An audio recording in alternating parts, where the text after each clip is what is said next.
We're going to talk about Red Rising, and the way we're going to start it, because it's our first book review, it would be improper to do our first book review and not open a book. And the epicness of this book is told by the first couple of sentences. And I remember showing you this clip when we were sitting in the office and telling you you needed to read this book. And this was one of those things. I played you the dramatized version from, I don't remember if it was Spotify or Apple or whatever, but it was the quote I'm gonna read. And you went, "Oh my gosh, is that how the book actually begins? That's so epic. Is that how the book begins?" And I was like, no, they lied. They recorded something that wasn't in the book for how the book begins. It's how the book begins, and it dives us into exactly everything that we need to be set up for the Red Rising review. So, I would have lived in peace, but my enemies brought me war. Oh my god. Dude, it hits every single time. Every single time. And just because, I'm sorry, Thor, but Darrow. There we are. Oh my goodness. And Darrow. Yeah, you know what? We'll start with Red Darrow. Yeah, and then why as not? we move to Gold Darrow, we'll just flip him around. We'll flip. So this book's been out for ages. Yeah. We're way behind the curve as far as getting this review actually done. But the important part to why we're doing it is, A, as we've discussed before with books like Project Hail Mary and other things like that, you've started reading. So this is becoming a thing that's more popular in your world. But also, there's lots of news that will hit on the back end of this book review that pertains to the live adaptation for this, which has, we've talked about that before, the merits to be the best live TV show book adaptation of all time. Let me add on to that too. I think it would be the greatest piece of content ever made of all time. It very well could be. It stands to reason that this would not have a difficult time standing up against some of the greatest pieces of cinema if it's executed well. And that's what I want to talk about, like, firstly. And, like, we will get into details of the book. I mean, this is our first book review, and this is my first time even talking about a book besides Project Hail Mary, so this is going to be new for me. No, we're going to have a whole new category, and I haven't even told you this yet, but I'm making a little subcategory on YouTube to help encourage you to keep reading books. It will still go in our full episodes category on YouTube. But I'm making a subcategory on YouTube that is book reviews. Oh my goodness. We're expanding our content. Look at us. Expanding our content, and it's going to be books and TV shows and movies, and we're going to be just moving on up in the world. I got 6 books to get through, honestly, this one being our first book to review, electric. It's all downhill from here. I just want to thank you for, like, allowing me to read this. Well, at least, like, suggesting that I should read this book, because I've honestly been, and let me say this right now, if you're trying to get into reading and you go, nothing keeps my attention, we go on, you know, sometimes you can just, like, start thinking about things. I always struggled to read, like, when I was in high school. Never got into it, but I read Project Hail Mary. That was kind of the first book that was digestible for me. But this was something that I've been looking for since, like, middle school, high school. If I would have gotten this, and I would have definitely become a reader 110%. I'm glad you didn't find this book in middle school. It might have been mildly traumatizing. Yes, it was. But it would have gotten me into reading. I would have gotten into the series. I would have finished the series, and it would have been amazing. But I'm actually happy that I'm reading it at 27, you know, going through life and everything, and now things hit a little bit harder in the book. Oh, they for sure do. And I'm glad that you jumped into it. You know, we send each other reels back and forth all the time of people reading this book where they hold up the book and they go, "This isn't a book, it's an addiction." Yes. Or they're sobbing holding the book. Literally. Or they're holding the whole series and they just are like tears down their face. Right. The antagonist in this book is not well defined. It's Pierce Brown. Pierce Brown is the antagonist of the book. And There's so much good stuff to go around with it. But, I mean, the basis of the story is that it might be one of the more philosophical, deep-thinking, profound books that does epic science fiction, global power on just the most massive scale of anything that I've ever read. And the pacing of the book is like amazing. It's amazing. Insane. And I remember telling you, I pointed out to a point, I think it was when, like, this is kind of whatever, but like it was a progression of Darrow's like story, and I go, he legit skips 2 months from one paragraph. It's nuts, but it's not in a jarring way. It's not like, wait, why is this happening? Like, what? I'm all like confused. It's in a good way. Like, you go through, I'm like, okay, I gotta read a chapter.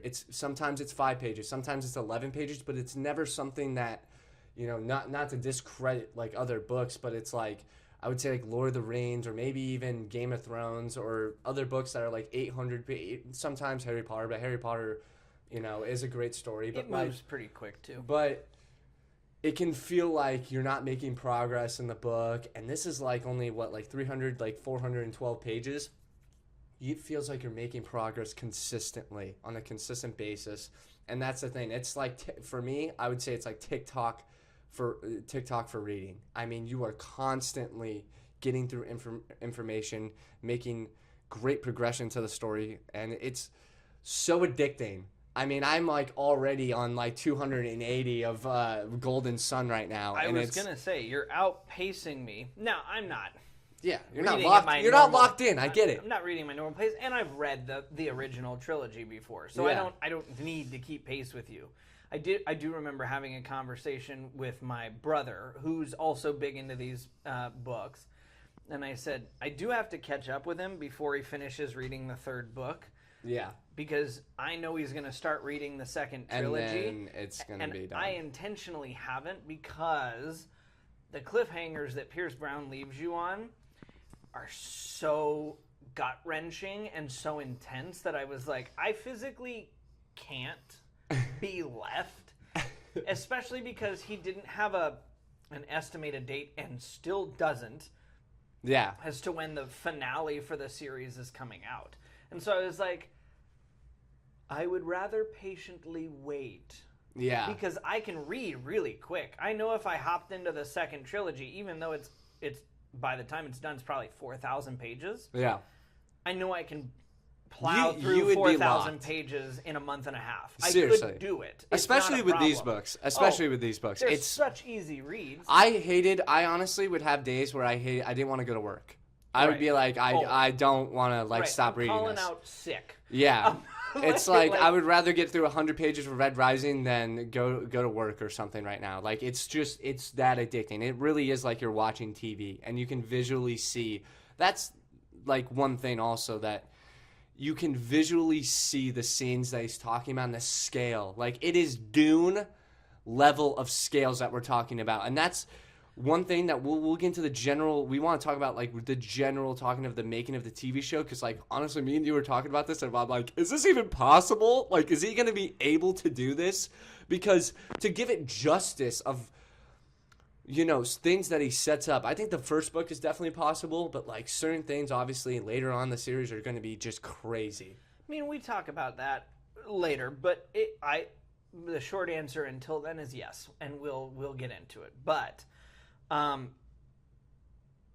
let's get into the actual book for now. Okay. So, skipping by all the show stuff here, and this is a loaded question to start with, but what was your favorite scene from the book?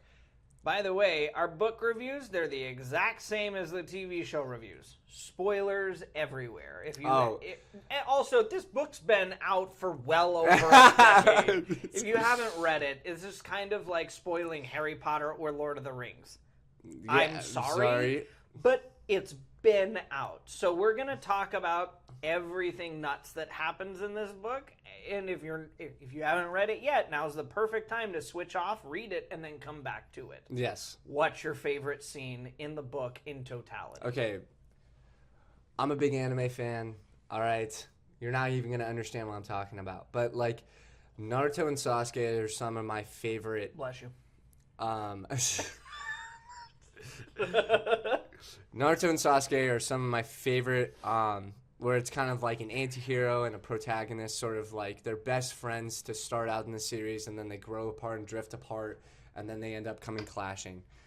So my favorite scene of the book is Darrow and Cassius clashing for the first time. And you get 200 pages, like, of build-up in not 200 pages, but you get like a good 120 pages of build-up. Yeah, I would say, 20-ish. Yeah, maybe 100. Yeah, it's 100. Roughly. Not important. But they become almost this brotherhood, this friendship that almost you seem like that can't be broken. But as you read into the book, you start to get Pierce Brown style. You're like, this is gonna get fractured, and when is it going to happen? I don't know. But when Darrow kills Julian, then it's revealed that he was his brother, and you're just dealing with that the whole entire time in the book. And when it finally comes to truth of that Darrow ended up doing the one thing that obviously was killing Cassius the whole entire time in the book and in the story, and for that all to come out, and the way he sets it up, and the scene of it, how he purposely writes that it's quiet, it's snowing, and the scene of everything between those two characters, it's just so epic. And for me, it hit complete home with all the content that I've watched previously. And the conversation they have is just unreal. I mean, it's very personal. And Darrow is almost like not really talking to him as a gold. He's almost talking to him as a friend, as a red, as we all know, that he shifts in and transitions into this lifestyle of basically telling lies to everybody that he knows. But even though that he is on a mission and Cassius isn't a part of that mission, he obviously had to make the tough decision and have to go through all these hardships. But no, that is for me my favorite scene. And I think it's one of the most important scenes to get correct and to execute perfectly. Because if you execute that perfectly, then everything else that will set up in this series going forward, for what I've read so far, will be perfect. And I don't even think you need music in the background. I almost think you just need that sound of the wind and the setting almost. And could work, yeah. I think you gently get, I don't know what music. I honestly need to do research on certain music of certain scenes that are going to be in this book. Pierce Brown has described wanting this show to be a rock opera. And that so excites me. Soft orchestra yes. that leads into the heat of their sword fight with an electric guitar up until the moment where he stabs him through the gut, yes. fading into a soft violin out as he pulls the sword out from his stomach and just lets him collapse on the ground back into silence and the wind howling again. Oh my God. Would be perfect. It's and not only that, the reason why it's also my favorite scene, because everything that sets up after that, you don't get, I mean, it builds a character dynamic that I have been, struggling with in this series. But no, it builds a character dynamic with Mustang and Darrow that I think is... No, it's amazing. I'm rolling my eyes. I know, but because we'll I've talked to you. Later, but we'll... little context. He loves to hate and loves to love Mustang. We'll get into it in story time in a minute. But what it leads to after that, it's almost like a rebirth of Darrow. And he becomes sort of this different version of a character. Not necessarily a different version of a character, but he becomes more understanding of this world that he's in and his purpose in it. And for me, that is why it is my favorite scene. because of the impact it has on Darrow's character, but also has the impact on the story. And for the rest of the time, it's kind of always in the shadow, I guess, in the second part. But what Darrow becomes after that rebirth is amazing. And his connection with Mustang and that scene alone, the immediate scene after that, it's the conversations that are had between him and Mustang are just amazing. And I truly, I was sobbing multiple times, but Total cry count for this book. oh, it was like 5. I mean, Okay. I was just curious. first 30 pages, instant cry, and I was like sending voice memo. I like to send voice memos to Gavin as I'm He reading, does. and And I knew I was like, so emotional when the first 30 pages of that book, like, it's and I insane. remember telling you, I couldn't remember exactly what page it happened, but you told me you'd gotten the book, you were going to start reading the book, and I was like, okay, cool, once you get past like page 35, let me know. and you were like, whatever, dude, it can't be that bad, stop, you're overreacting. And then I get a voice memo at like 2 o'clock in the morning, and you were all choked up, and you were like, just finished page 36. I'm sobbing. Eo didn't deserve to go out like that. He will rise. Fight the power. And I was like, all right, so this is exactly how I expected to react. And As soon as you finish that page, as soon as the Eo's death happens, you are in it. You are in it, and all you think about is the rage that like Darrow is going through. And I was at work, and I'm over here just like, we need to conquer. We need this. My whole time. The phases you went through at work during the process of this book went from, I'm ready to lead a rebellion, fight the power, I need to reprimand myself and become in better control of my emotions, to quiet leadership is better when we include everyone. And I'm like, will you stop going through Darrow's emotions in your life? Like, That's what I do. It's what I do. When I read great, complicated characters, I just like to envision myself as just... all right. But no, that's my favorite. That is my favorite scene, 100% in the book. And it's a beautiful scene. And I also just think Pierce Brown's going to make it epic and also emotional. Everybody should cry during that scene. Everybody will cry during that scene. I think 5 is about the correct cry count for this book, and I think 8 might be the correct cry count for the TV show, because I think the moment with Titus is going to deserve a few tears. If the actor for Darrow does well upon his realization that he's a Red. Yes. But we'll get into that more later. My favorite scene is the culmination of all those lessons you were talking about. Him getting torn down by Cassius. Him letting Cassius take down Titus, even though he was not the one who killed Julian. Him messing up with how to be in charge of people. Him letting the people of Mars starve while he and the Howlers got to survive off the food and other things that they found, the fire, the water, etc. All of this conquest led to his journey up to Olympus, where they got grav boots, they got armor, they got weapons, they got everything. And then he figures out that Mustang is the twin sister of the Jackal, the only other person that could absolutely destroy him, and she's taken half of his forces over to him. And he goes, all right, well, we've got to even the odds somehow, so I've got to go back and take Mars.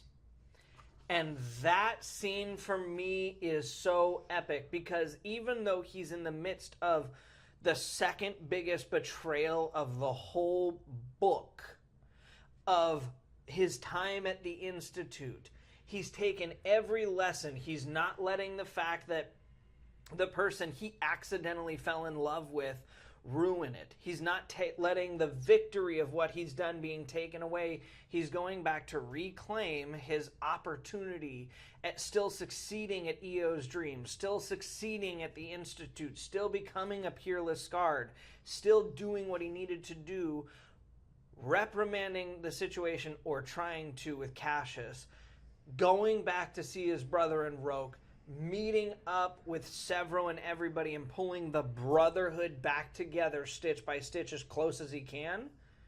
And then the scene where his sling blade pops up over every other castle but the Jackals culminates that scene perfectly. It's just so wonderful, and I go, that was the moment of hope where I was like, yeah, he's the governor's son.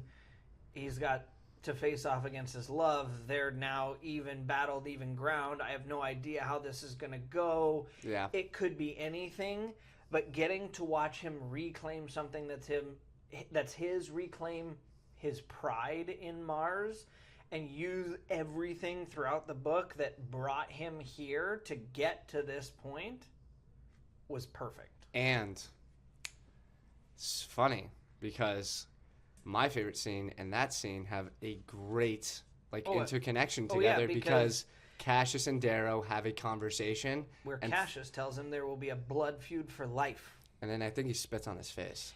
He does I can't remember. But either way, that is what that is why that's my favorite scene, is because that moment that you're talking about, which is a great scene, and it's like unbelievable, and it should be your favorite scene.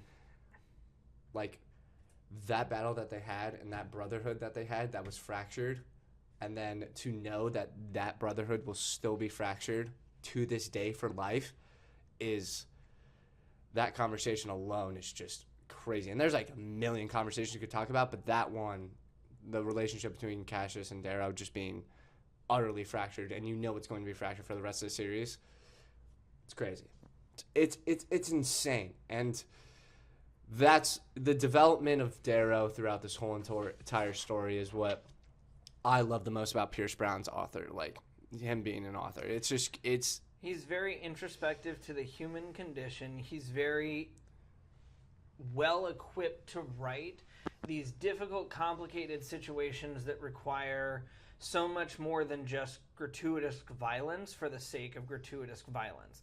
Every brutality that happens throughout the book serves its own purpose. Titus was brutal for the sake of he wanted revenge for the Reds, but he went about it the wrong way, and in trying to take power too quickly, too brutally, and too inhumanely, became something that was worse than the Golds because he was trying to do it on behalf of the Reds who had been wronged for so long. Cassius severed a relationship between him and Darrow because of something that literally everybody that's at the Institute has to do. There is no way around Darrow killing Julian. There was no way out of that. The passage is the passage. You have to get through it one way or the other. There's moments and moments and moments in every section of the book, in every conversation, that Pierce Brown does such a good job of just interweaving together. And so that way, like you said, there's connections through everything that just makes this one big, beautiful, connected story of pain and violence and torment, but also growth and lessons and philosophy, and weaves it all into the epic story that it is. And a sci-fi book. Well, it's just, and it's been done. Obviously been done by that, but like in the way he does it, bringing in like history that obviously we've lived. I told you he kind of like he disses America in one paragraph. My favorite comment was after the U.S. men's hockey team won gold, and it was about a week later, and you were getting all rowdy, and you were like, "Oh yeah, America's the best country in the world." And I said, "Is that what Pierce Brown said?" And you just dropped your shoulders and went, "No." But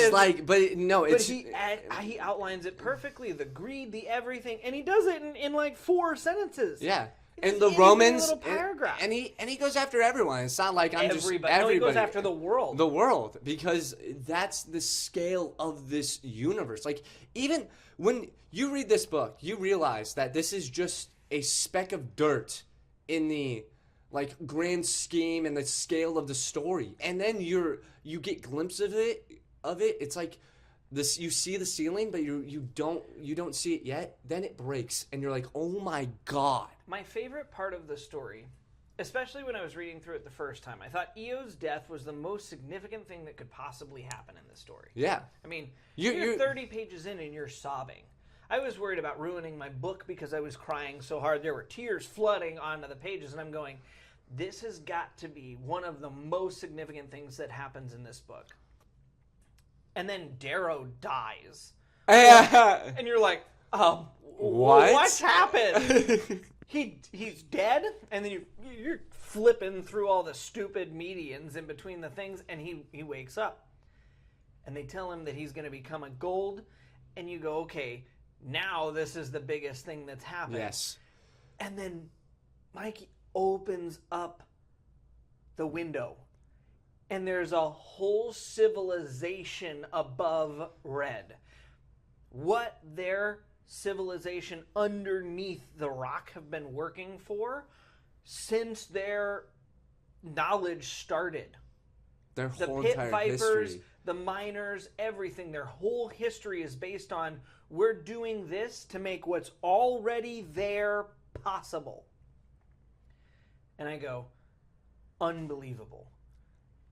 And then it's moment and moment and moment like that throughout the entire book, where everything just, you start out with a little dot as your story, and by the end of it, he's got this entire galaxy worth of stories. And that's just the first book, and you're going, I can't believe how big this story got. Yeah. I thought we were just following this guy from Red on Mars, and he was going to try to... Helldiver. Right. He's just going to try and do something big, and you know what? Maybe he'll succeed, maybe he'll fail. And now you're looking at it going like, there might be 500 billion people that occupy this universe, and he's just one of them. Yeah. And we're just starting. And that's what gets you excited, and it becomes like what we've talked about in the beginning. It becomes an addiction. You're like, I want to see how this story concludes, and it's great. The one thing I want to talk about is Darrow. And Darrow is an interesting protagonist. He obviously goes through so much hardship in the beginning of the book, and I think that sets you up to not only root for him super hard because of it's probably my opinion. I haven't read a ton of books, but I cannot imagine a backstory more heartbreaking than what Darrow has to go through. And especially with the context of, and we've talked about this several times when we were exchanging voice memos, I think it's hard for us to remember that Darrow's a teenager. yes, Because the way that the Reds live means that their life expectancy is way shorter, so they get married way younger. They start working when they're 12 years Yeah. old. So he's 16. he's 16 when this story starts. He's what we would consider just barely starting to drive. And this man's already lived half of an adult life. He's got scars everywhere. He's been poisoned. He works the most dangerous job in the world. The context for his backstory is not only, like you said, he's got it really, really, really tough. He's doing all this as somebody who's still technically growing. Yeah, and hearing how he feels about the institute, the society, where he lives, and he's just such not necessarily a peaceful person, but he doesn't go for conflict. Like, he is a courageous person. He tries to be the best version of himself, like through hell diving and doing good things for his family and always Trying being to there. provide for his wife. Yes, simple things. And then when this hardship happens, obviously the cracks start to happen in his character, and you start to see the development, and you as the reader are like, I want this man to rise up and take control of the empire and accomplish whatever he needs to accomplish to achieve it. Vengeance, of course, which is something a ton of stories touch on, but it's like it's more deeper than that. It's a vengeance that honestly nobody can really describe, like what he goes through. And then for him to have to become the thing that he hates the most, it's something that I have never honestly personally seen. If there's content that's similar to it, obviously leave it down in the comments or whatever.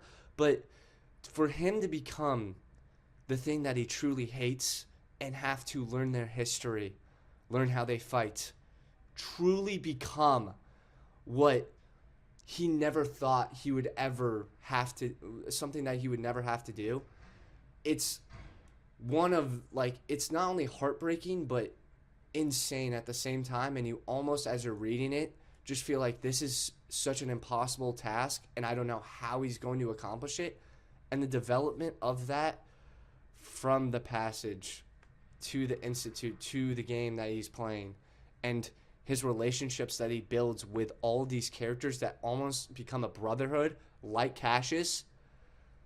It's some of the best storytelling of a protagonist I've ever seen from a first book ever. And I think it will stand the test of time. It definitely is. And I think the initial struggles and him being, and every character really being so rooted in their color, whether it's blue or pink or brown or gold or iron gold or red, and then having to make this transformation and him actually finding camaraderie with some of these people not only reinforces that, but gives it a counterproductivity, because he knows one day if he accomplishes every goal that he's trying to, he's going to have to kill or run through most of them. But he's still developing. I mean, by the end of this book, he loves Mustang. And that dude goes to save her. I mean, charges Olympus for Mustang. Could go take on the Jackal. Win the game.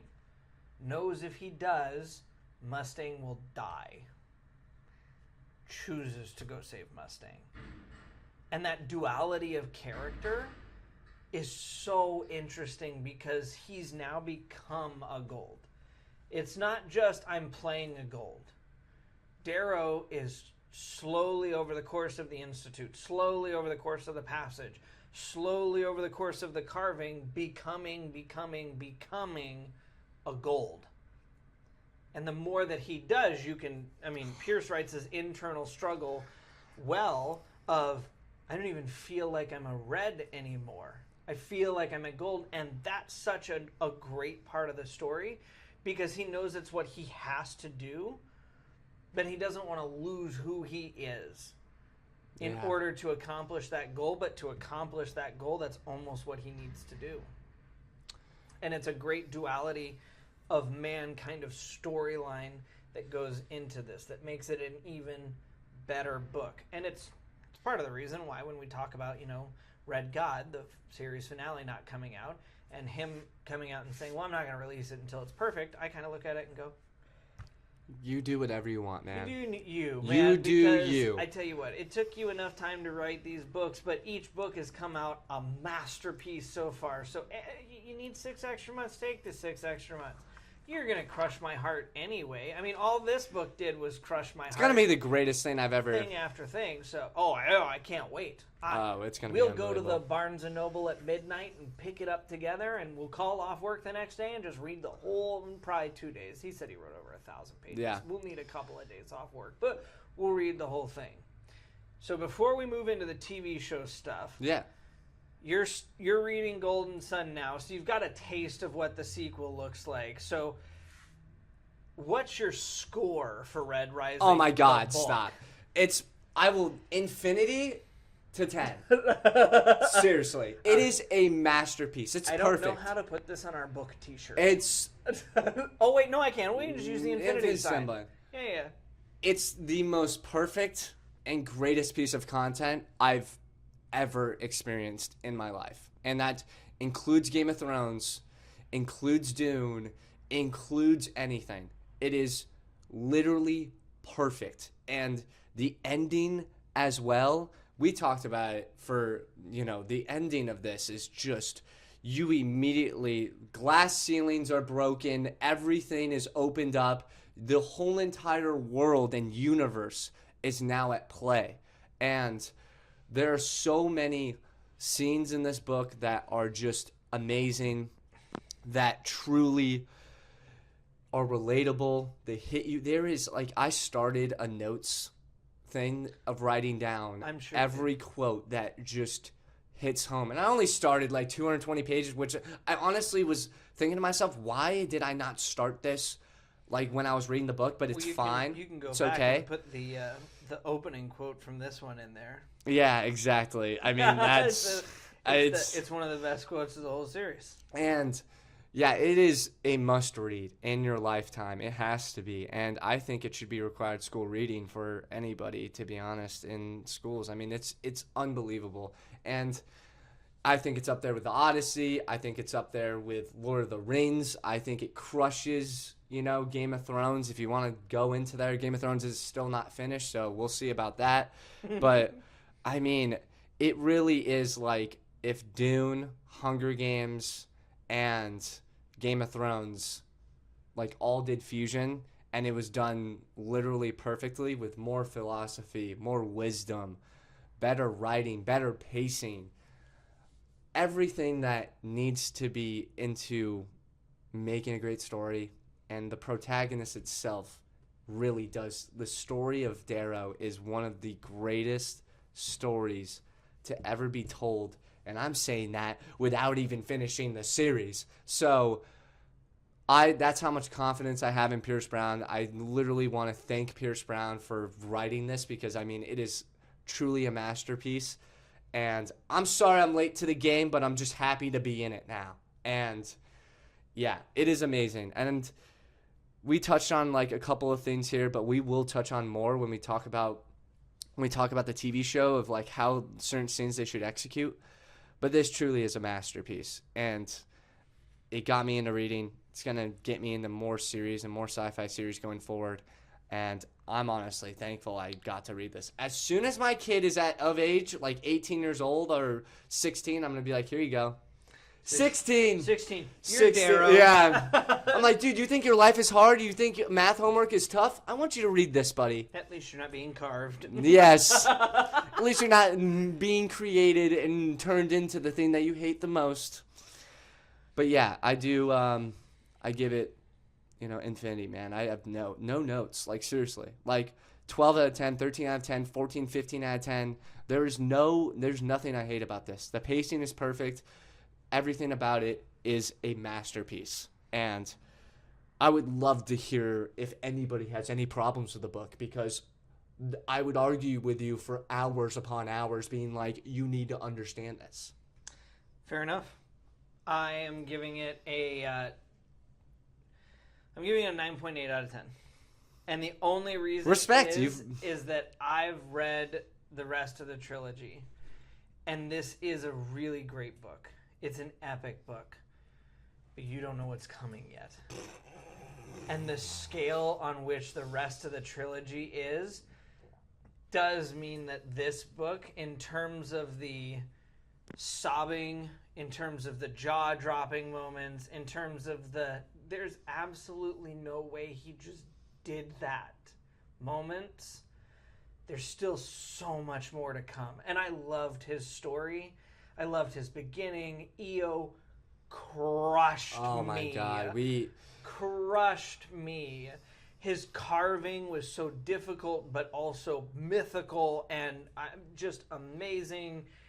Everything about this story was great, but once you start in, I guess, on the rest of Darrow's true arc leading into where he goes, even after the first trilogy, it just turns into something that you go, okay, Red Rising has its place and it's awesome.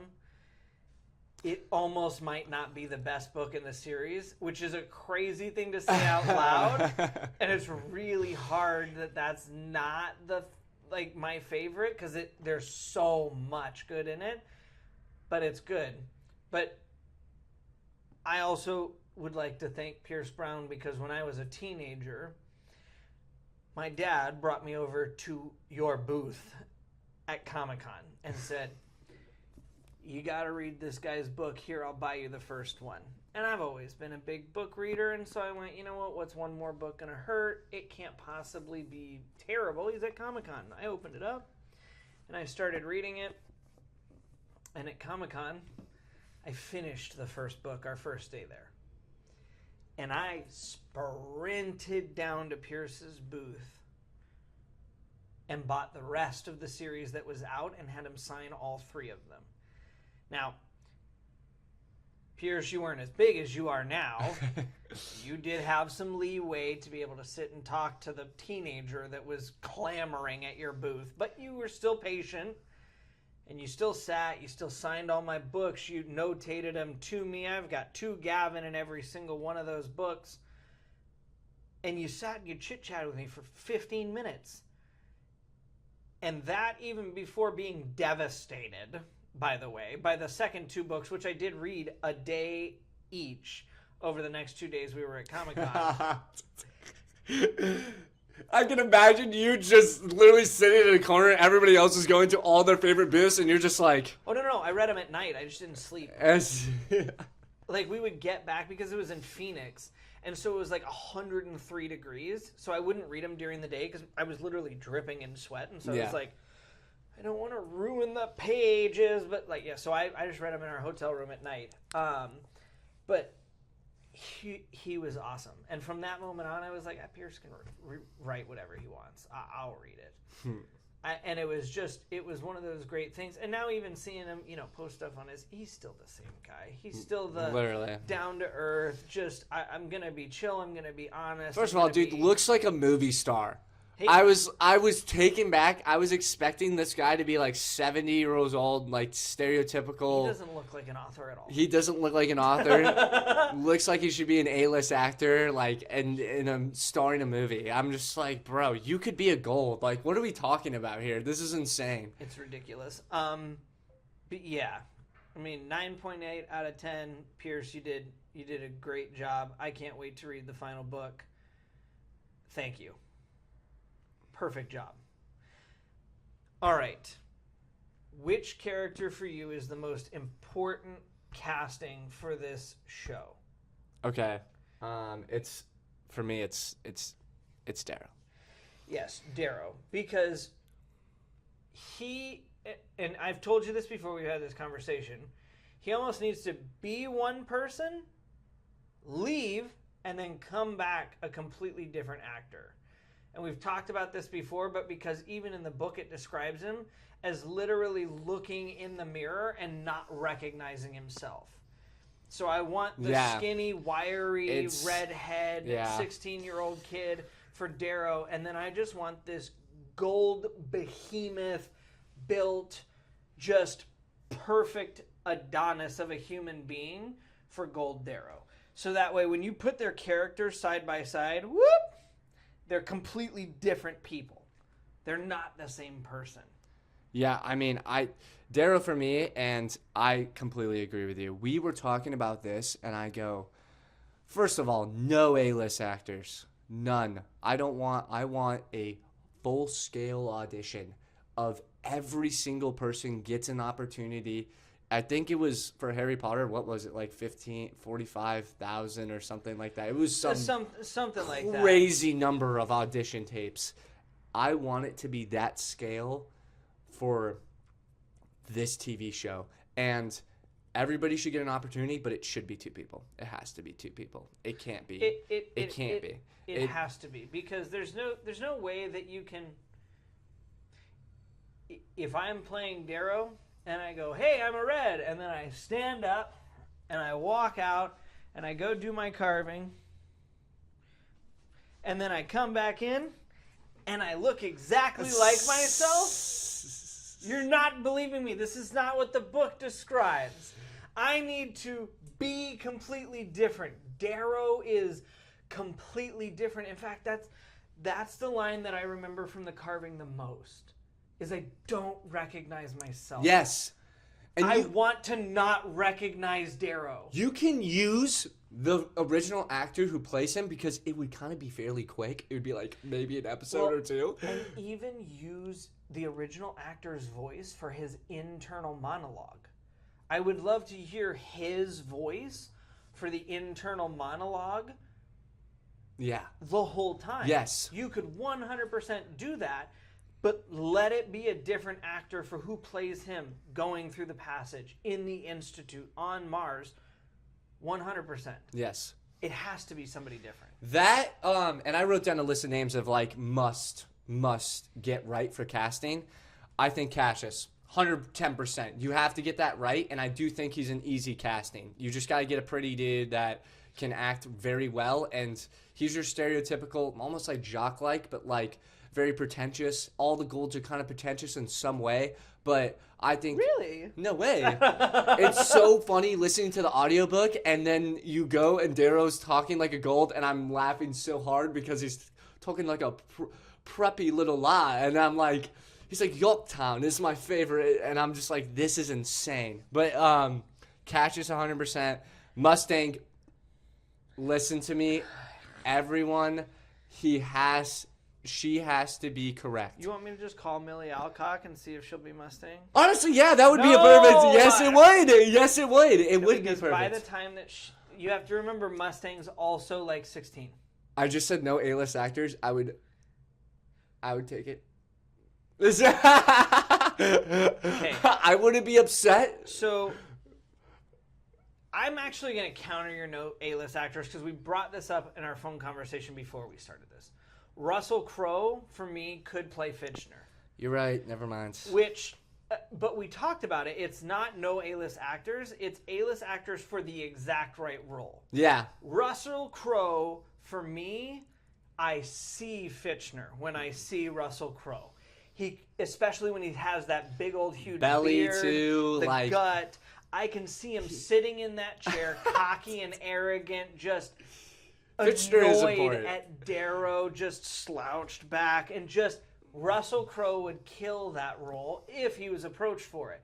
But like, I threw another name out there sarcastically at the beginning. Throwing in Cillian Murphy as Augustus doesn't make sense because they're not the same character. Augustus is super important too. He's important, but you can't just throw anybody in there. Yeah, it's got to be. It's got to be the right people. So Mustang has got to be right. Jackal and Roke, both important characters in completely separate regards because even though Darrow and Roke aren't as close, he's still such an important character, and their bond is more congruent throughout the entire story, even though they spend so much time separate from each other in the meat of the story. Yes. Jackal is so important because without going into too much detail, he's so important for this story, and he's hugely important for the series. Hugely. So getting his role right is massive. And Severo, who, again, without going into way too much detail and spinning us too far ahead, Severo's role might be the second most important that you cast next to Darrow. Yeah. Because first of all, the Howlers are iconic. Yeah. They've got T-shirts, they've got hats, they've got a whole fan club. The Red Rising fan club is called the Howlers. You can't tell me. Didn't even know that, but now I want to join. They've got T-shirts. I can't wait. We'll get T-shirts. Do they have crew necks? I'm sure. Oh, I'm 100%. We'll get matching crew necks. Matching crew necks. So down. Done. But they're called the Howlers. So Severo, he has to be done right. You can't not have the Howlers be perfect. He's got to be wiry. He's got to be lanky. He's got to be weird. He's got to be a little creepy. He's got to be comedic. He's got to have that connection with Darrow. It's got to be fluent. It's got to be like they've known each other for some reason for like 10 years since they were born. You need to screen test Mustang and Darrow. You have to screen test Severo and Darrow. You have to. Their screen test is more important than Mustang and Darrow's screen test. Yes. It's essential. You can build Mustang and Darrow's like chemistry with each other. especially because for the first like 3/4 of the book, they don't like each other all Exactly. that much. They don't need to have that much chemistry. They're for against the first, each like, other. 4.5 episodes of the season. Yes. Or more, depending on how you And there's do a it. freaking quote that hits hard. Oh, It's yeah. There's the lots quote, of stuff between them that would be insane. The quote where he's like, what if, is it Titus? I believe, whatever, we'll just use Titus. What if Titus was a red? So yeah. good. Yeah, I do remember that. So good. Okay, we're going to come back to your question from earlier. Can the show be made? Yes. Here's why. I know we talked previously about doing it like one of the more epic shows like Game of Thrones or something like that, but they're not quite on the same scale. It's not all in space. Project Hail Mary is what gives me the hope that you can do something that's space-based on an epic scale like that without a blue or a green screen and on a decent budget. Yeah. Project Hail Mary was not an extremely high budget film. There were no blue or green screens used, and it was done so exceptionally well. And you and I talked about this the other day. I think Amazon is probably the best studio right now to kind of approach with the idea for doing this show. Season 1 is all perfectly manageable, especially if it just does Red Rising. Yes, it could easily be done. Season 2 is a little bit more difficult, and you may end up needing to use some blue and green screens. That's life. I think that Pierce Brown is so dedicated to making this show exactly what it needs to be that I'm not worried that if they decided they needed to use a blue or a green screen that he wouldn't let it go to air unless it was exactly what it needed to be first. And that's part of the reason why I like it going to something like Amazon is because they're not in the middle of a buyout. The Game of Thrones showrunners that like to deviate from the book are not the ones that would be involved. He wouldn't allow it because if they deviate, from the book, then it's you have the potential to ruin the rage whole that would show. come over me would be exponential. Well, and it's not just you. Ever since you started reading this book, you've started to see how passionate this fan base is. There is no version of this book where it gets made into a show and the story changes and the fans are okay with that.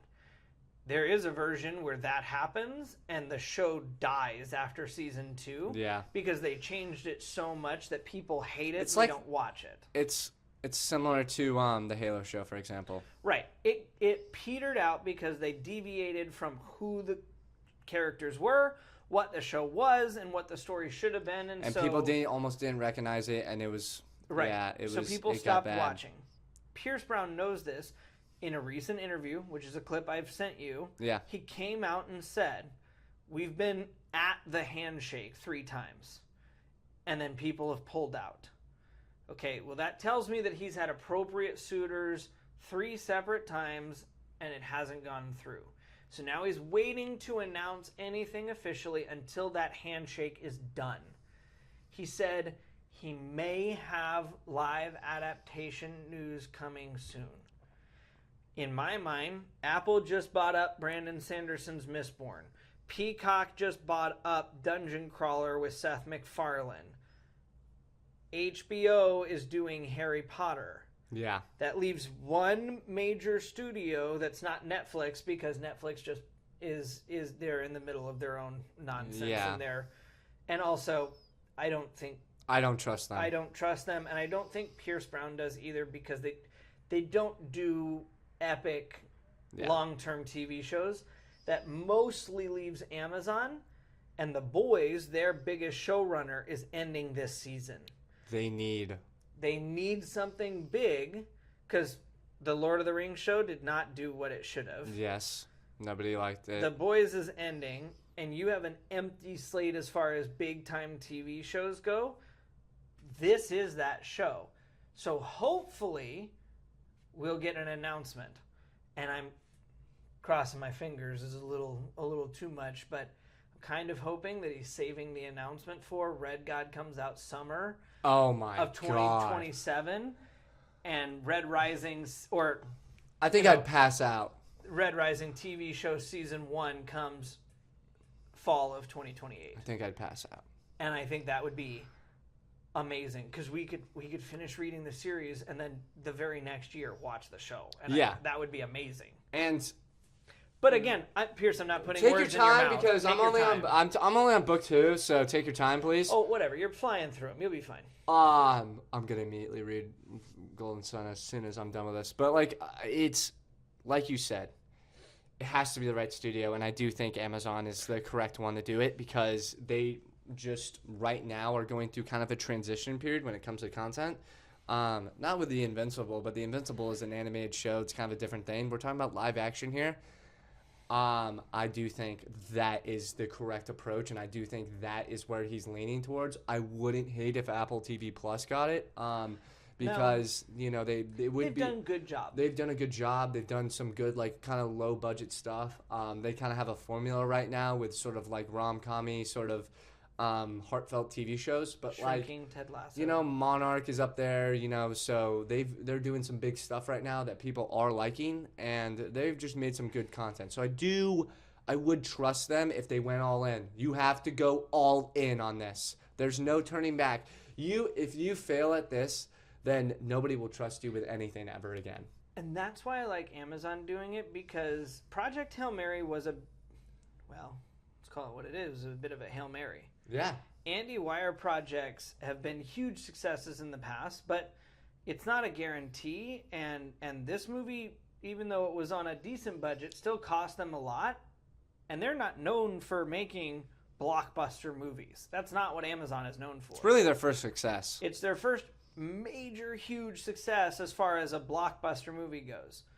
So if you really want to put your name on the map as one of the top streaming services to contend with the Netflixes, the HBOs, the Paramounts of the world, you go buy up Red Rising and go, hey, we just proved to you we could do movies. Now we're going to prove to you we can do TV shows.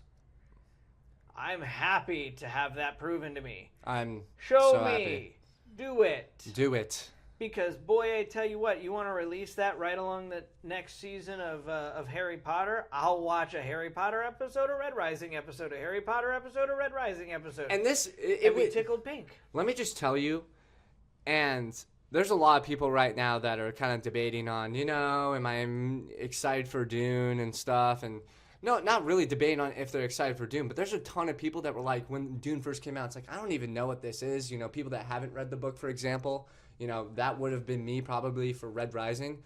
But there is a religious fan base for this book series. And people are kind of going nuts. And they're getting impatient. And it's like Pierce Brown can kind of sense that, but he's like, guys, you need to settle down. I want to do this perfectly, and I respect that. Because if we've seen things that when they end, for example, it doesn't bode well. Game of Thrones, I'm sorry. The series wasn't finished, the book wasn't finished, and people to this day are upset. For some people, the show ends at season 6. That's where you stop and you're like, listen, I just don't really need this right now. It's almost like fan service, that fan service-y type thing in 7 and 8. So we just don't want that. We want this to be perfect and we understand. I have gone up to you, I go, listen, man, I just don't know if this is possible, and I think it should be animated. And you go, listen, you're losing half the audience if you do that, and you're absolutely right about that. I, for one, am an animated person that loves that type of content, and I do think this would be great if he were to do a live action and then come back to an animated TV series. I do think that would be still popular, and I do think it would maybe cost a little bit less money and would be a great piece of content for the fan base. But it has to be done live action. Pierce Brown wants it to be done live action, and if you get the cast right, there's at least 4 or 5 scenes that are if you miss the mark, you might lose the fan base a little bit. You might. But if you do it perfectly, it's a freaking home run, and people are watching this series and talking about it like Game of Thrones, like Lord of the Rings, like Dune, and the hype. We thought Marvel's hype was big. I think this would be next level. This is the thing that, like I said, this is what, if Amazon picks this up, or let's say whoever picks this up, when somebody picks this up eventually, this is the thing that your streaming service is now known for. Yeah. Like, Yeah. HBO is now known for Game of Thrones. Do they do plenty of other things? Of course they do. They don't just do Game of Thrones, but they're known for Game of Thrones. Yes. The good and the bad part of it. Mostly good. Mostly good. Great, honestly. Mostly epic. Whoever picks this up, you are now known for Pierce Brown's Red Rising. That's your legacy. This is the thing that gives your studio the legacy. How are you not flipping through the book, seeing the millions upon millions of people getting online on a daily basis, including the fact that nothing's been announced yet, and this is our second episode on Red Rising. Yeah. I mean, because it's being talked about enough that it warrants it. Saddle up, shake Pierce Brown's hand, put ink to paper. I think that's partly why people. Yeah, I think it's just nerve wracking. Here's the with thing. the popularity that's grown in the past 3 years, it's a tough task. It's gaining a lot of popularity, and like you said, I'm glad that Pierce Brown's being patient. But it also is kind of annoying to me when we see shows like Dungeon Crawler and Sanderson's Mistborn getting greenlit before this one. Because, and listen, I love Brandon Sanderson. Brandon Sanderson's a great author. I have no beef with him. Push that one to the side. But Dungeon Crawler is kind of, it's Seth MacFarlane. It's going to be... Yeah, I don't want to like... And I haven't read the book. I haven't read the book. I haven't read the series. But it's a lot less serious. It's kind of insulting. Right. You're telling me we need dumb comedy over this epic story? In my mind, my opinion, no, we don't. This is the show that should be getting made, and I would have picked, if I am in a pitch meeting, this is the one I'm picking over basically every other pitch every day of the week. Because anything you want, Pierce, we'll give it to you. I'm not kidding you. We'll give you a share of the studio, for Christ's sake. Like, I don't care. The amount of money he's going to make, he could probably buy a third of the studio. Literally. It is, let me tell you right now, it would break barriers it would eclipse Game of Thrones levels. Let's give an example. If a TV show was made. Red Rising, which was released over a decade ago, about a month ago, released a premium collector's edition for Red Rising that cost almost $11,000, probably over $11,000 after tax. There were 10 of them. They sold out in 3.5 minutes. Pierce Brown made $100,000 in 3.5 minutes. He's sitting up there lighting a cigar and just being like, this is the greatest day ever. You can't tell me there's not an epic demand for this show when this man, because that was not the only version of the book. He also had ones that were available, I think, for $5,000, $2,750, $1,000, and $100. Yeah. And every collector's edition over $100 sold out in that same 3 to 5 minute window. Every single one of them. This is like when Christopher Nolan announces tickets in IMAX. They're just gone. People want to see this so badly. And so, as fans, we're begging you, just make it happen. Just make it happen, dude. Just make it happen. One thing I want to talk to you about, and this will be the last thing I want to talk about, maybe. What are the what are the scenes that you think that they need to get perfect? I can go, first, I can, list off a couple maybe to get, the brain working. I think it's got to be, obviously, Eo's death, and one scene in particular that I think about a lot that I, visually, really just trust that they're going to get right is, Darrow cutting down Eo's body and carrying her through Lycos, and the women touching, or like people, like I believe all of like the citizens touching Eo's body. Yep. And Darrow. I do think you can play a violin. I understand it's my favorite instrument, but I do think you can play a sad violin for that scene. Cassius and Darrow's battle, the carving, and then Augustus and Darrow's conversation at the end, I think, is a huge one. Another one is where Darrow is creating the myth of the Reaper. The myth of Darrow is that's like really an easy. There's an easy end point to that episode, and I just think like with like the picture of him, the fire going all around the castle, and then the picture of his Reaper scythe going up there.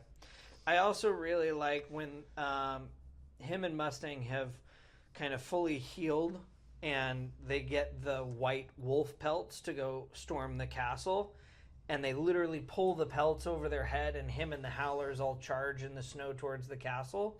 That for me is an essential epic scene. The castle in the forest is really epic. The picnic under the stars for me is a must. That's actually must-do. yeah. Building up it's crazy because you only get 20 pages of them together, like truly together as a relationship, but that conversation between Eo and Darrow is going to be necessary, and it's epic. It's gotta be. It's a character altering moment, and that lives with him to this day. Yeah, it's gotta be. The passage is Bruh. it has to be executed to the letter. To the letter. And I want, in my perfect world, I want dead silence. Yes. The door closes, Julian looks at him, and he's like, do they really expect us to kill each other? And then Darrow just closing the gap between them in utter silence to the sound of blows hitting, brains squelching, and then him just sobbing, and then fade out on the episode. I also really want the scene where he's killing proctors. Those are essential moments. The Spartan kick off the top of Olympus. Mm-hmm. I mean, things like that are really important. But his first interaction with the Jackal, for me, is a must-do correct scene. The knife is through the Jackal's hand, and he throws him another knife and says, if you want to get out of here, you're going to have to cut yourself free. And then Darrow and everybody else watched on in horror as he takes and he starts cutting through his own flesh. Like, those are scenes that it communicates the aspects of the character so well that I'm looking at it going like, those are the things that you have to do just perfectly. Yeah. I'm sorry, I'm just reading freaking like Cassius and Darrow's like. Cassius and Darrow, their interactions are so important, and it'll be an interesting balance because as you learned with Project Hail Mary, not every conversation will make it. Yeah, I know. Hopefully, most of the really philosophically, emotionally deep conversations still make the cut, but not every conversation will make it. Did you say Nero Augustus' speech? I did not, but that's a good one. I think I'm going to give my pitch to what I think that scene should look like, okay? Shout out to the boys because I do think it's like one of the best shots ever. I need everybody in the Institute that is going in to school, basically. Darrow makes it into the Institute, okay? All of them lined up. I need a perfect camera angle of Nero Augustus upwards, zooming in, talking and making his speech, where you can see all of the fleet. And I'm sorry, you gotta get green screen, whatever you need to do to make the scale of it happen, it needs to happen. And internal dialogue while the speech is going on, but the audience is hearing the speech. But while you hit like kind of a lull in the speech of his, you have a straight down shot and zooming into Darrow. And his internal monologue as that speech is going on hit the beats right, just as it is in the book, and the anger in his eyes that are just going through it, and you see the empire that Nero Augustus has, and then you're zooming downward to the sort of nothingness that Darrow has as of right now, but what the beginning of his story is going to be. That scene, if you need to hit me up, get me on set, and we can shoot it together. I think that'd be a great thing. We can talk about contract later, but it's awfully bold of you. I think that's perfect. I think it'll go well, but the thing that I really want is I want it to be how Pierce imagines it. Because the thing that I think we as fans often do too is when we read the book, we picture all of this in the way that we see Darrow, that we see the situation. And I want Pierce to be able to take a look at it and go, so when I saw this in the book, this is what it looks like for me. Mm-hmm. Because he's got such an introspective look into all these characters, knowing them better than we do, that I'm like, all right, I want to see when you wrote this, how did you picture it in your mind? Yeah. Even just this art here. I mean, this is spectacular. EO, it's okay, cool. Give me the pictures into your mind that I wouldn't know otherwise. Those are the things that I want to see out of the show that bring the story more to life visually. My love, remember the cries when the winter died for spring skies. Brutal! Yeah. But I think as far as our first book review goes, I think it was perfect. it was great. We didn't spoil... Did we spoil everything? It was not everything. No, you can still... I mean, we were very general about it. We were nicer than we thought we were going to be. I mean, me spoiling Cassius and Darrow's fight is kind of ridiculous, but at the same time, it's not. Again, it's going to happen. This is, well... No, not really. But. Not really. But it's fine. The movie. The book's been out for so long. We'll hit you back up with Golden Sun, and then almost I may done. have to wheel Brett in here for the third book of the. I've already cried 4 times. Yep, it'll be fun, and then of course, as soon as Pierce Brown announces anything, we will be back here once again. Because now now is the best time to read the first book, because then you could honestly, if you realistically think about it, you could read the first book. Season 1 comes out. Then it would take a couple years for season 1 to come out, because the freaking show has to be announced. Oh, right. And then you have to get the casting, and then you have to get everything. It's if anything, we're probably looking at 2028 if it gets announced this summer. God, dude. I can't wait. Now. But if either way, you read the first book, you're already set up for success. Then everything after that is window dressing, and you're fine. Reading the Golden Sun right now, and let me tell you right now, after you read Red Rising, you will get through the first trilogy within, depending on how fast of a reader I'm the slowest reader of all time. Not of all time, but I'm getting better. But I do trust that people can get through this trilogy in a year, 100%. Oh, no 100%. problem. No problem. Half a year, I'd give you if you read the first book consistently, which you will. If you read this book and you go, oh, I'm just kind of bored, I'll put it down, there's something wrong with you. I'm sorry. Yeah, I'm sorry. Reading... That is, if you love stories and you love great character work and you love philosophy and you love history and you love everything about we as a society and human beings are, sorry, you gotta read Red Rising. Gotta read it. The greatest book, maybe of all time, because of the impact it has on you as a reader. Second. Okay, I get it. Well, top 10.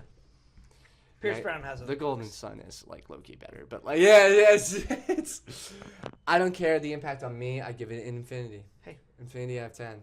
love infinity out of 10. No notes. No notes. Should we finish? Should we finish with, hold on, this will be the end. Me trying to read the first sentence. Go ahead. If I can get there. You got it. I would have lived in peace, but my enemies brought me war. And then you fade to black. As soon as that happens.